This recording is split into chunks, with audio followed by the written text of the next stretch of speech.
Sipas jush, rreth kimike janë teori konspirative apo diçka e vërtet? Dëgjojeni me vëmendje, sepse ky është një nga argumentet më të rëndësishme.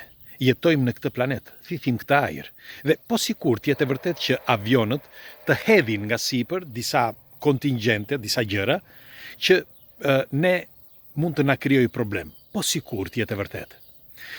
Dëgjojeni deri në fund, sepse do t'ju surprizoj. Kush është rastësisht do t'i lutesha nëse nuk e ka brende, le t'i bëj like faqes që të shihemi sërish dhe ju falenderoj që jemi prerë bashkë.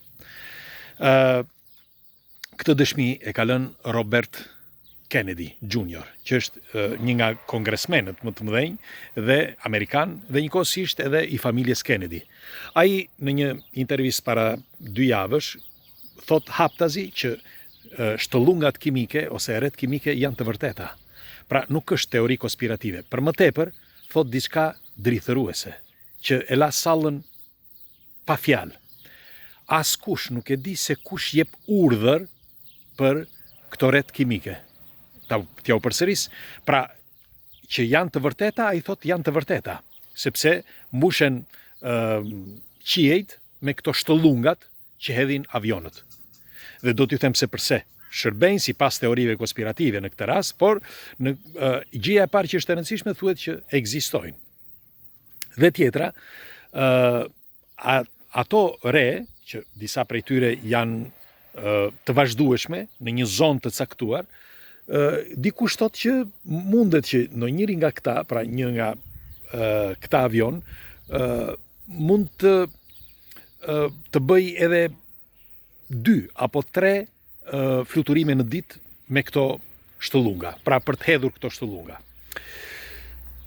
Ajo që mbeta pa fjalë, si thash, që është kryesore, që edhe vetë Salla mbeti e gjeni këtë intervistë, që mbeti pa fjalë, është fakti që e pyesin nga Salla, ne mund t'i frenojmë? Jo, thot, sepse unë, thot, me shoqërinë time, për shembull, e kam luftuar, ka vite që unë luftoj kundër shtollungave kimike, sepse thithim këtë ajër.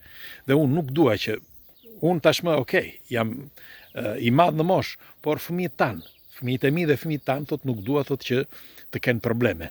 Dhe kam luftuar, thot, dhe jam kundër shtollungave kimike. Por problemi qëndron që ne nuk kemi gjetur bazën se kush jep urdhra. Pra, kemi gjetur avionët, kemi gjetur njerëzit që i shpërndajnë, kemi gjetur dhe ndonjë teknik, por nuk kemi gjetur urdhrin, nga ka dalë si urdhër. Ky është problemi kryesor, thot ai. Pra, kush e jep urdhrin për këto shtollunga? Dhe çfarë janë tani? Sepse, dhan urdhër që të bëhen këto shtollunga dhe të hidhen, por çfarë janë? Atëre, ka 2 teori. Teoria e parë është ajo që është më e njohura dhe më e konfirmuar, që këto shtollunga hidhen në qiej për të ndryshuar motin. Pra, për t'i dhënë motit, sepse disa mendojnë që moti ka ndryshuar që në vitin 2000. T'ja u them këtë, sepse nuk kemi folur asnjëherë për këtë. Dikush pretendon që duke filluar nga viti 2000 nuk ka qenë moti si tani. Me fjalë, ka ndryshuar moti dhe nëse nuk do të kishte ndërhyrje, 4 stinët nuk do të ekzistonin më. Sipas teorive konspirative kjo. Pra, që deri në vitin 2000 ekzistonin 4 stinët dhe nëse nuk do ndërhynin me këto shtollunga për të bërë për shembull që në një vend të bie shi dhe në një vend të ketë diell apo ku ta di unë, apo të bie dëbor etj. Pra, sipas teorive konspirative, këta avion ndihmojnë motin që të vazhdojë të ketë 4 stinët.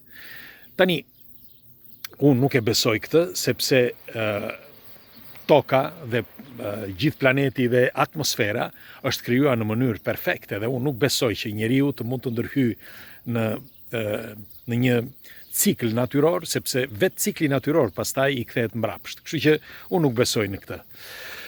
Kështu që çfarë mund të jetë? Çfarë mund të jetë? Ka një teori tjetër. Dhe kjo është teori konspirative, jo e konfirmuar, që tregohet që këto shtollunga ndikojnë në sistemin e trupit njeriut.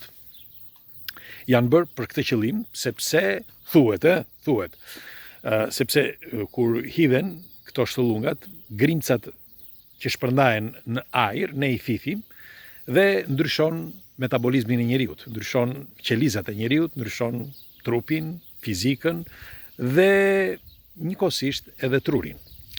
Dhe në këtë teori pretendohet që njeriut i nevojitet për të bërë një zhvillim, pra për t'ju përshtatur zhvillimit që po vjen, sepse me kalimin e kohës ndryshon atmosfera, ndryshon njeriu, ndryshojnë ciklet, qoftë të frekuencave të planetit, por edhe të njeriut.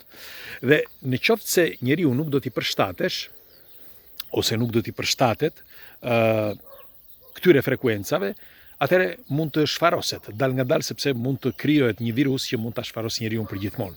Dhe pretendohet që është ky shkaku që hedhin këto. Kurse ka të tjerë që mendojnë që për të kontrolluar mendjet e njerëzve, sepse ne jetojmë me frekuenca dhe mendohet që duke hedhur këto ka disa nanoteknologji, disa grimca të vogla që futen në trupin e njeriut dhe mund ta kontrollojmë. Të kontrollojmë për shembull jetëgjatësinë e tij, të kontrollojmë frekuencat e trurit me fjalë të mendimit etj etj. Disa të tjerë mendojnë që janë për të stabilizuar trurin e njeriut që mos jetë agresiv. Disa të tjerë thonë kështu. Pra unë po ju them në përgjithësi ato çfarë mendohet. Pse?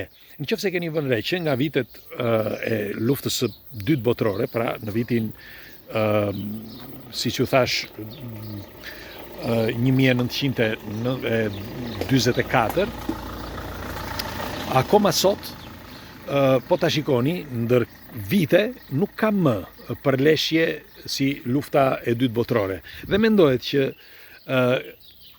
shkaku kryesor, disa konspiracionistë mendojnë kështu, shkaku kryesor është që mbajnë nën kontroll mendjet e njerëzve që mos të ribellohen, sepse disa që kontrollojnë duan që të jenë të qetë, sepse po të ketë një luftë botërore po flas, njeriu nuk është i qetë, pra ata që vendosin. Dhe kjo bën që pra këto shtullungat bën që truri njeriu të jetë sa më i qetë. Në fakt, nga njëra anë, po ta shikoni, është e vërtet që ka vite që në vitet 44-45 që njeriu nuk është më agresiv si atëherë. Dhe agresiviteti është ulur, ndjeshëm. Në fakt, tani njerëzit janë më të ndjeshëm se dikur.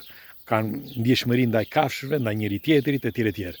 Dhe mund të jetë një gjë e tillë. Megjithatë unë po u ngacmoj mendimin juve. Kurse të tjerë mendojnë që bëhet kontrolli me anë të shtullungave, me anë të këtyre grimcave, bëhet kontrolli i popullatës botërore, sepse duhet të mbajë një numër parafërsisht jetë ai. Disa thonë që nuk është e vërtet, sepse ne kemi arritur 8 miliard banor, të tjerë thonë që jo, nuk është e vërtet, sepse nuk kemi 8 miliard, sepse në të vërtet ka shumë që humbasin jetën, kështu bëhet një kontroll që të jetë parafërsisht i barabartë, kontrolli i lindjeve me vdekjet. Dhe kjo është një teori, le të themi, si e çmendur, sepse të thuash që të kontrollosh planetin me anë të këtyre si thuhet, grimcave, është pak e rëndë, sepse po të jetë vërtet një gjë e tillë, atëre mund të shkaktojnë sëmundje të pashërueshme.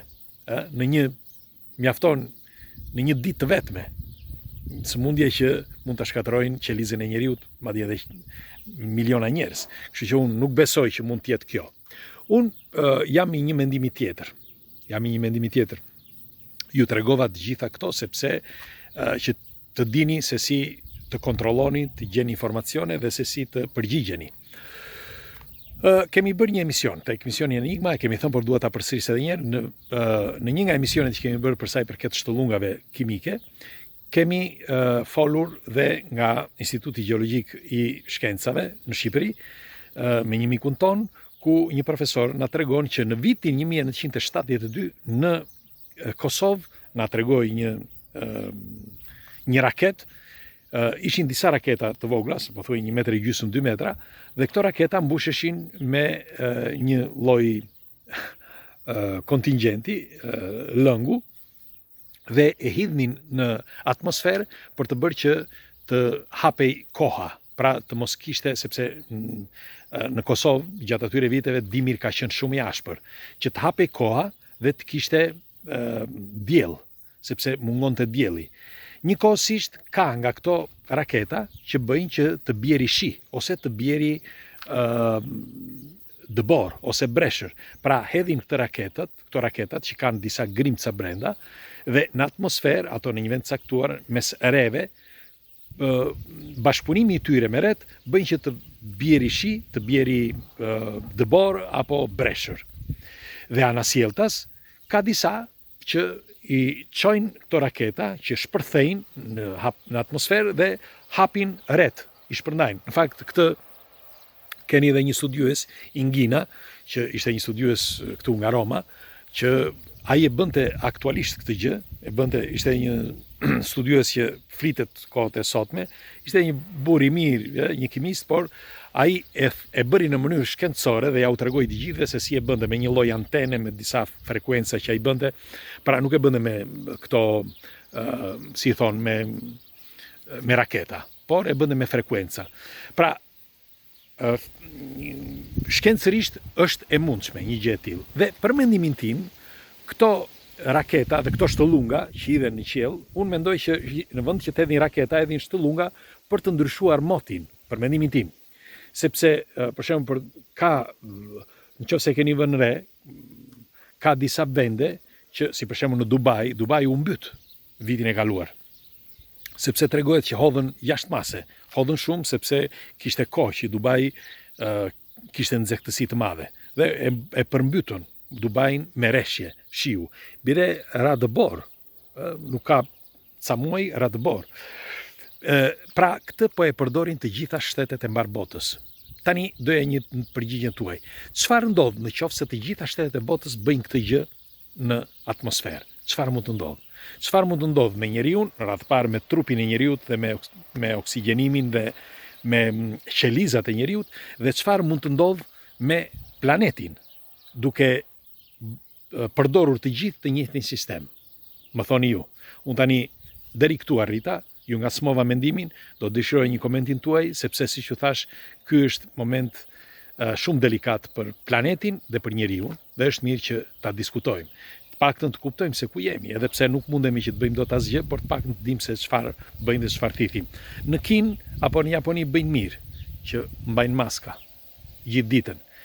Normal që ti duke thithur ajrin tënd edhe aty keqesh, sepse ti duke mbajtur maska, thith ajrin që ti nxjerr. Dhe nuk është shëndetshme, as pak. Kështu që njeriu ku do jetoj sipas mendimit tuaj. Pres komentet tuaja. Ju përqafoj. Kalosh një weekend të bukur.